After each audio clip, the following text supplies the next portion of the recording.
నీ ప్రశ్నలకు సమాధానం నేను ఇప్పుడే చెబుతాను. కానీ ఆ ప్రశ్నలు అదే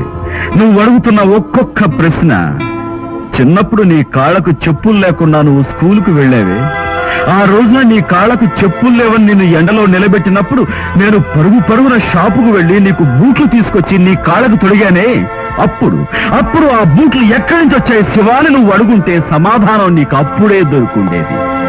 నీకు కాన్వెంట్ డ్రెస్ లేదని స్కూల్ నుంచి పిల్లలందరూ చూస్తుండగానే నేను బయటికి గెంటేస్తాను అవమానంతో నువ్వు నా ముందుకొచ్చి తలదించుకున్నప్పుడు నేను పరుగున బజారుకు వెళ్లి యూనిఫామ్ తీసుకొచ్చి తొడిగి క్లాసుకు పంపించానే, అప్పుడు ఆ యూనిఫామ్ ఎక్కడి నుంచి వచ్చిందిరా అని నువ్వు నన్ను ఒక్క మాట అడుగుంటే గనక నీకు సమాధానం ఆనాడే దొరుకుండేది. పిల్లలందరూ కాశ్మీర్ కి పిక్నిక్ వెళ్తున్నారు, నేను వెళ్ళలేకపోతున్నానే అని నువ్వు చీకట్లో కూర్చుని కుమిలి ఏడుస్తుంటే అది చూసి నేను పరుగున వెళ్లి డబ్బు తెచ్చి ఇదిగోరా అని నీ చేతికిచ్చానే, అప్పుడే అంత డబ్బు నీకు ఎక్కడదరా అని నువ్వు అడుగుంటే ఆ రాత్రే నీకు సమాధానం దొరుకుండేది.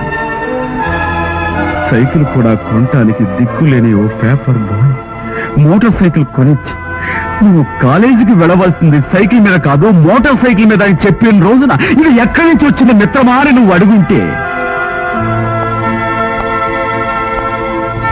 ఆ రోజే నీకు సమాధానం దొరుకుండేది. కాలేజీ లెక్చరర్ ఉద్యోగంలో చేర్రా అని చెబితే నా బతుకు బడిపంతులు బతుకా అని నువ్వు